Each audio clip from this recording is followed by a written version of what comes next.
सामाजिक कार्यकर्ता एवं अधिवक्ता विकेश सिंह नेगी ने मुख्यमंत्री पुष्कर सिंह धामी को पत्र भेजकर कथित नौकरी जिहाद मामले की उच्च स्तरीय जांच की मांग की है। नेगी का आरोप है कि उत्तर प्रदेश शासन द्वारा वर्ष 1994-95 में सृजित उर्दू अनुवादक सह कनिष्ठ लिपिक के अस्थायी अधिसंख्य पदों की वैधता 28 फरवरी 1996 तक अथवा प्रथम रद्दी होने तक थी, लेकिन इसके बावजूद कुछ कर्मचारी आज भी विभिन्न सरकारी विभागों में कार्यरत है। उनका कहना है कि उत्तराखंड में सैकड़ों प्रशिक्षित बेरोजगार युवा है जिन्हें इन पदों पर अवसर मिल सकता था। नेगी ने कहा कि उन्होंने पूर्व के मुख्यमंत्रियों से भी इस मामले की शिकायत की है, लेकिन कोई कार्रवाई नहीं हुई। उनका आरोप है कि नौकरी समाप्त होने के बाद भी कुछ कर्मचारी अधिकारियों से सेटिंग गैटिंग के आधार पर प्रमोशन लेते रहे और आज तक सेवा में बने हुए हैं। आरटीआई से प्राप्त अभिलेखों के आधार पर उन्होंने दावा किया कि ऐसे कर्मचारी पुलिस विभाग, जिलाधिकारी कार्यालयों, तहसील, विकासखंड कार्यालयों, जिला आबकारी विभाग सहित अन्य सरकारी संस्थानों में कार्यरत हैं। शिकायत में यह भी कहा गया कि कुछ कर्मचारियों ने न्यायालय से स्थगन आदेश प्राप्त किए थे, लेकिन कई मामलों में स्थगन समाप्त होने के बाद भी सेवाएं जारी रही। विकेश सिंह नेगी ने कहा कि यदि नियुक्तियां शासनादेश के विपरीत पाई जाती है तो इससे राज्य सरकार को वर्षों तक वित्तीय नुकसान हुआ हो सकता है। उन्होंने कहा कि ऐसे मामलों में न केवल कर्मचारियों की स्थिति की समीक्षा होनी चाहिए, बल्कि उन अधिकारियों की भूमिका की भी जांच होनी चाहिए जिन्होंने कथित रूप से नियमों के विपरीत सेवा निरंतरता प्रदान की।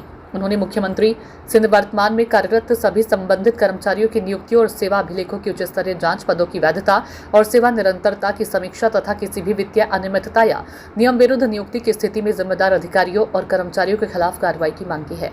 नेगी ने मुख्यमंत्री पुष्कर सिंह धामी की सरकार से लैंड जिहाद, लव जिहाद और थूक जिहाद जैसे मामलों में सख्त कदम उठाकर कानून के राज का संदेश दिया है। उन्होंने कहा कि अब कथित नौकरी जिहाद मामले की भी निष्पक्ष और उच्च स्तरीय जांच होनी चाहिए ताकि सरकारी सेवाओं में पारदर्शिता और जवाबदेही सुनिश्चित हो सके। ये मुद्दा अब आप इसे कह सकते हैं कि ये नौकरी जिहाद का मुद्दा है। ये उर्दू अनुवादक जो थे जिनकी नौकरी 28/2/96 को खत्म हो चुकी थी, ये केवल एक साल के लिए सर्जित किया गया था ये पद, और जबकि गढ़वाल, कुमाऊं और बुंदेलखंड में तो ये पद थे ही नहीं। तो जो यहाँ उसके बाद अब 28 साल हो गए हैं, आज तक भी इनको नौकरी से हटाया ही नहीं गया, जबकि इनकी नौकरी 28/2/96 को खत्म हो गई थी। और दूसरी चीज, ये अब इनको प्रमोशन दे दिए गए हैं और पदोन्नति वगैरह सब मिल रही है। और सबसे ज्यादा तो ये पुलिस विभाग में है, फिर आबकारी में जिलाधिकारी के हैं और विकास भवन वगैरह कई और जगह में ये लगे हुए हैं। और हमने जब माननीय मुख्यमंत्री द्वारा जैसे लैंड जिहाद में अच्छी कार्रवाई की गई, थूक जिहाद पे की गई, लव जिहाद पे अच्छी कार्रवाई, तो उनसे निवेदन है कि ये है नौकरी जिहाद। तो माननीय मुख्यमंत्री जी जो इतना अच्छा कार्य कर रहे हैं, उनसे ये निवेदन है कि इस नौकरी जिहाद को भी आप देख लीजिए कि जिनकी नौकरी 96 में खत्म हो चुकी है, 28/2/96 को, वो आज भी नौकरी कर रहे हैं। तो जो हमारे प्रदेश में बेरोजगार हैं, वो नौकरियां उनको मिलती, और उसकी जगह जो लोग है ही नहीं नौकरी पे, गैर कानूनी तरीके से नौकरी में बैठे हुए हैं, वो सरकार को चूना लगाए जा रहे हैं। और ये 28 साल पुराना स्कैंडल है, और जो आज भी बरकरार चला आ रहा है, और सेटिंग वेटिंग करके जो इनके द्वारा ये उसमें उच्च पद हासिल कर दिए गए हैं।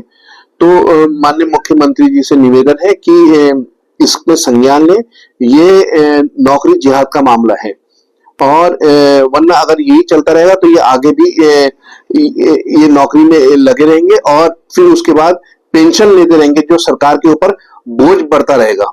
तो माननीय मुख्यमंत्री जी से मेरी यही मांग है कि इसकी उचित तरह से जांच हो, और जो भी इसमें दोषी करार है उनके ऊपर कठोर कार्रवाई है, और जो वित्तीय जो लॉसेस हुए हैं गवर्नमेंट को इनके द्वारा जो कराए गए हैं, वो उसकी रिकवरी करें।